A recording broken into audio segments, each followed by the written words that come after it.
Thank you, Mr. Speaker. And ladies and gentlemen of the House, it is my honor to introduce to you a delegation that we have here today from Dublin, Ireland. We have Dara Calleary, as you just mentioned. He actually just flew in from Dublin last night, so he's a little bit tired. He serves as the Minister of Social Protection and Minister for Rural and Community Development since January of this year. He previously served in, I'm trying to get the correct pronunciation, Minister, the Tuatha de Dála, is that right? Okay. Which is, Mr. Speaker, that's the lower house of the Ireland Parliament. His father... It's the Senate here in Georgia, right? Okay, that's the Senate here in Georgia. Okay. I got you. But he previously served in that legislative body in Dublin, Ireland, as did his father, as did his grandfather, all from nearby in the same area of Mayo, Ireland. He studied at Trinity College in Dublin and then St. Murdoch's College also. We have a number of other guests with his party. We have Frank Groom, Consul General to the U.S. Southeast from Ireland. We have Nicole Shields, Vice Consul. We have Eamon McCormick, Private Secretary to the Minister, and Craig Dwyer. So, again, happy St. Patrick's Day, everyone. And I just want to introduce you to Minister Dara Calleary. Thank you, sir.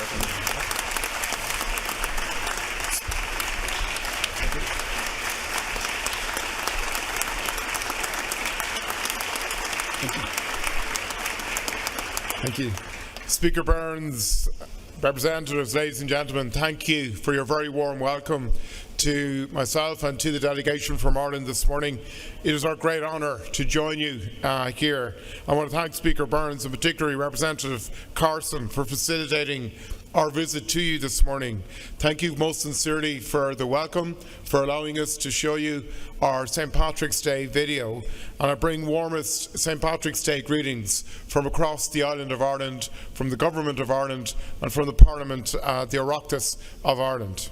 In Ireland, we are really fortunate that our National Day is globally recognised and globally celebrated, and we begin today a series of engagements across Georgia that will culminate on Monday in Savannah at one of the world's biggest St. Patrick's Day parades here in your state, and really looking forward to that.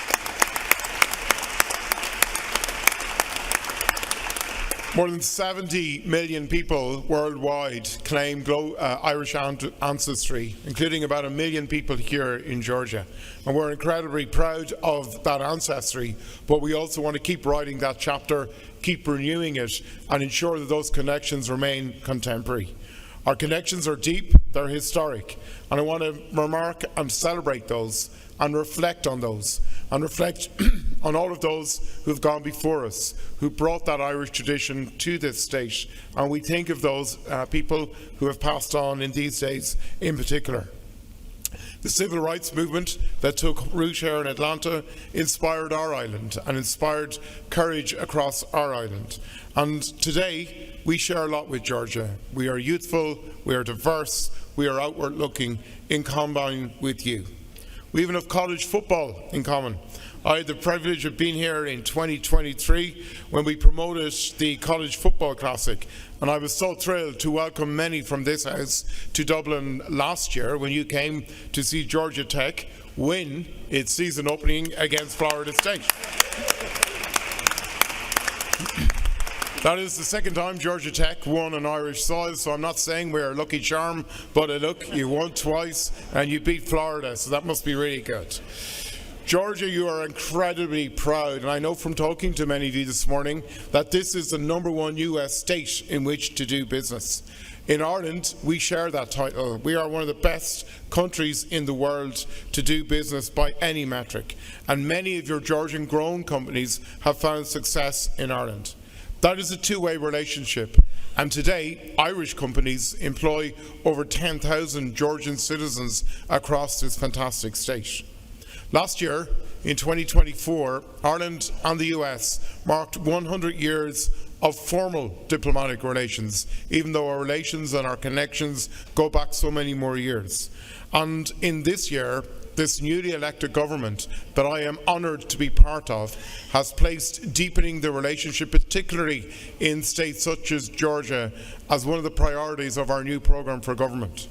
Tomorrow, I will open an office here in Atlanta of Enterprise Ireland, which is one of our state enterprise assistant organisations that will assist Irish companies to build and to grow business here in Georgia, to create employment and to work on building those links even further. And that is a sign of our strong commitment to building Irish-Georgian relations.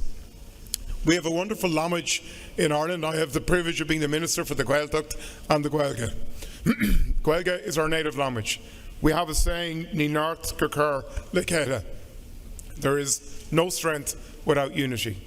On this St. Patrick's Day, let's celebrate our strength, let's celebrate our unity, and let's recommit that Georgia and Ireland will continue to work closely, continue to work in tandem in the best interests of our people. Many thanks for your kind invitation. Many thanks for giving me time and what the speakers, after saying is going to be a busy day, to mark this relationship. And many thanks to all of you who have donned the green here this morning. There are some fantastic displays of it. Gurnari live, Gurmila Mahagav, and I wish you health and happiness. Thank you. Thank you, sir. Thank you.